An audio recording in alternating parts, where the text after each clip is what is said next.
मैं अगर कहूँ कि आपकी फ्रेंड, गर्लफ्रेंड या आपकी वाइफ अगर आपको अपने ही घर के किसी कोने से छुपकर वियर्डली, क्रीपी तरीके से कंटिन्यूअसली आपको ही देखे, तो आपको कैसे लगेगा? Hello guys, welcome to my channel horror clubs. आज मैं आपके लिए एक ऐसी रेडिट स्टोरी लाया हूँ जिसे सुनकर आपको गूज़बम्प्स तो आएंगे ही। सो बिना टाइम गवाए, लेट्स बिगिन द स्टोरी।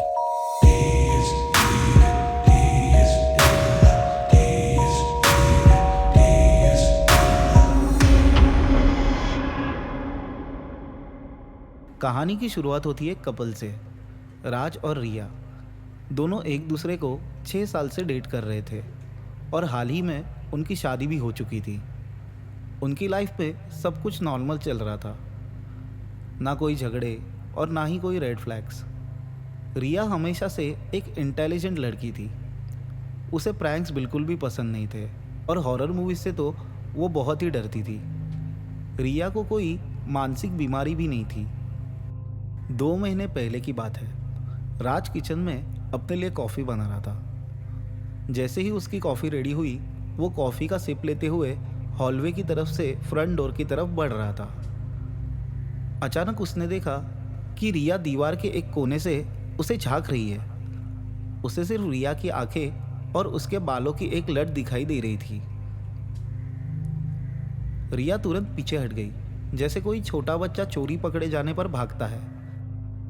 वो लिविंग रूम की तरफ भागकर चली गई। राज को लगा कि रिया शायद मस्ती करने के मूड में है, तो वो उसे आई लव यू वियर्डो ऐसे बोलकर घर से अपनी जॉब पर निकल गया। उसे पीछे से रिया के हंसने की आवाज़ भी सुनाई दी। नेक्स्ट इंसिडेंट राज के साथ 3 दिन बाद होता है। रात के 2 बजे जब राज पानी पीने के लिए किचन गया, उसे अचानक लगा कि कोई उसे देख रहा है। उसे अपने पैरों के पास कुछ आवाज़ सुनाई दी। जैसे ही उसने नीचे देखा तो वो हैरान हो गया। वहाँ रिया थी, जो उसे किचन टेबल के नीचे से देख रही थी। वो एक अजीब तरह से स्माइल कर रही थी। उसकी आंखें किसी आउल की तरह बड़ी हो गई थी। राज डर से चिल्लाया। उसके चिल्लाते ही रिया किसी जानवर की तरह हाथ और पैरों से भागते हुए किचन से बाहर निकल गई। ये सब देखकर राज वहीं पर जम गया। उसे समझ ही नहीं आ रहा था कि अभी ये सब जो हुआ है वो सच भी है या कोई भ्रम है। शांत होके राज ने अब हिम्मत जुटाई और वो बेडरूम की तरफ धीरे धीरे बढ़ने लगा। जैसे ही वो बेडरूम में गया, उसने देखा कि रिया तो वहां चैन से सोई थी। उसे लगा कि रिया शायद नाटक कर रही है, पर रिया की ब्रीदिंग इतनी स्लो थी जैसे वो कई घंटों से वहीं पर सोई हो। राज ने इसे एक बुरा सपना समझा और उस रात वो सो गया। अगली सुबह राज और रिया दोनों साथ बैठकर कॉफ़ी पी रहे थे। उन दोनों में कैजुअल बातचीत हो रही थी। इसी बीच राज ने रिया से पूछा, कल रात वो सब क्या था? तुम वहां किचन टेबल के नीचे से मुझे झांक कर क्यों देख रही थी? रिया ने पहले तो उसे हैरानी से देखा, जैसे उसे कुछ पता ही ना हो, लेकिन फिर वो अचानक से जोर जोर से हंसने लगी। उसकी हंसी इतनी नेचुरल थी कि राज उसकी बातों में आके खुद भी हंसने लगा।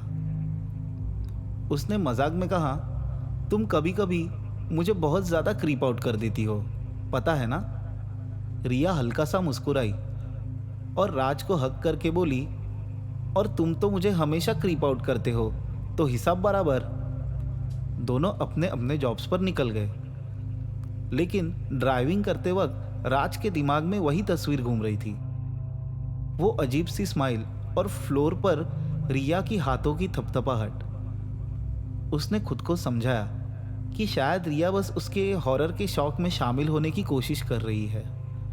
डर तो नहीं था, पर दिल में एक अजीब सी बेचैनी ज़रूर थी। धीरे धीरे रिया की ये झांक कर देखने की आदत बढ़ गई। कभी वो काउच के पीछे से झांकती तो कभी कर्टन्स के पीछे से। एक बार तो उसने हद ही कर दी। रिया अपनी दादी की पुरानी ट्रंक के अंदर बैठ गई अगर उस पुराने ट्रंक के हिंजेस से आवाज़ ही ना आती तो राज को कभी पता ही ना चलता कि वो उसके अंदर बैठी है। रिया ने उस ट्रंक का ढक्कन थोड़ा सा खोला था और वहाँ से सिर्फ उसका चेहरा दिख रहा था। वो एक बच्चे की तरह एक्साइटेड होकर मुस्कुरा रही थी। रिया की ऐसी हरकतें देखकर राज इतना डिस्टर्ब हुआ कि उसने पूछा, रिया तुम ये सब क्यों कर रही हो? रिया ने कोई जवाब ही नहीं दिया। उसने बस उस संदूक का ढक्कन बंद कर लिया और वो अंदर ही बैठी रही। अगले 2 हफ्ते तक रिया ने ऐसी कोई भी हरकत नहीं की। राज को लगा कि शायद ये मजाक अब खत्म हो गया है। एक रात जब वो दोनों टीवी देख रहे थे तो राज ने पूछा, लगता है तुमने अपना स्पाई गेम बंद कर दिया है। रिया ने एक छोटी सी स्माइल की और साथ में कहा, शायद मैं इसमें और माहिर हो गई हूँ। राज के दिमाग में यही सब चल रहा था। क्या रिया अब भी उसे छिपकर देखती थी? उसे पैरानोया होने लगा। वो हर कोने और हर दरवाजे के पीछे चेक करने लगा। उसे खुद पर गुस्सा भी आ रहा था कि वो कितना डरपोक बन रहा है। उसकी ये फीलिंग जा ही नहीं रही थी। कुछ हफ्तों बाद राज रिलैक्स हो गया। उसने वापस से देखना बंद कर दिया। ऐसे ही कुछ दिन बीत गए। रिया अपने किसी दोस्त के घर पर चली गई। राज घर पर अकेला ही था और वो लैपटॉप पर गेम खेल रहा था। रात के 9 बज गए और राज शॉवर लेने चला गया। जब वो साबुन से अपने बाल धो रहा था तभी अचानक उसे वही अजीब सी फीलिंग होने लगी कि कोई उसे देख रहा है। उसने धीरे धीरे अपने बाल धोते हुए अपनी आंखें खोली और जो उसने देखा वो देखकर उसकी रूह कांप गई। रिया शॉवर के पर्दे से अंदर झांक रही थी। उसका सर शॉवर के पानी से भीग चुका था। उसके गीले बालों से पानी की बूंदें टपक रही थी और उसका चेहरा एक भयानक स्माइल के साथ खुला हुआ था। उसकी आंखें बिल्कुल ही लाल हो गई थी। ये सब देखकर राज जोर से चिल्लाया और दीवार से चिपक कर खड़ा हो गया। रिया वहां से बिल्कुल हिली नहीं, मानो उसे कुछ फर्क ही ना पड़ रहा हो।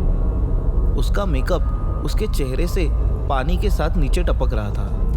वो बहुत ही डरावनी दिख रही थी, बिल्कुल एक डायन की तरह।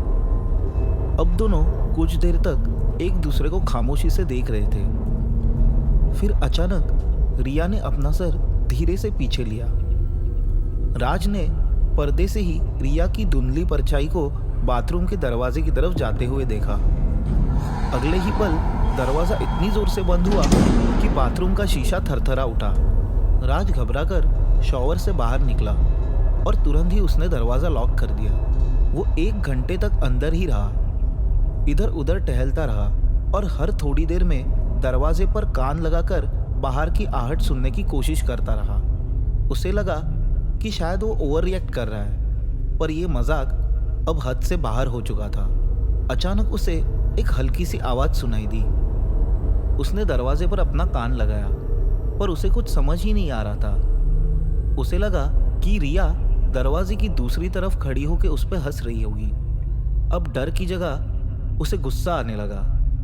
अपने ही घर में 1 घंटे तक बाथरूम में कैद रहना उसे बिल्कुल भी पसंद नहीं आ रहा था।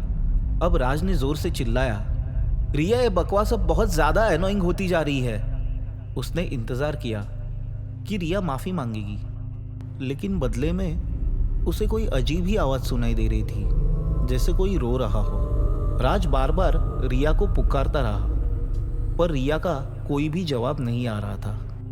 वो उस डर से मुकर नहीं सकता था। उसे अपनी ही बीवी का सामना करने की हिम्मत नहीं हो रही थी। बाथरूम में बीता हुआ हर 1 मिनट उसे एक बुरे मंजर की तरह लग रहा था। आखिरकार उसने फैसला किया कि वो पूरी रात बाथरूम में छुपकर नहीं बैठेगा।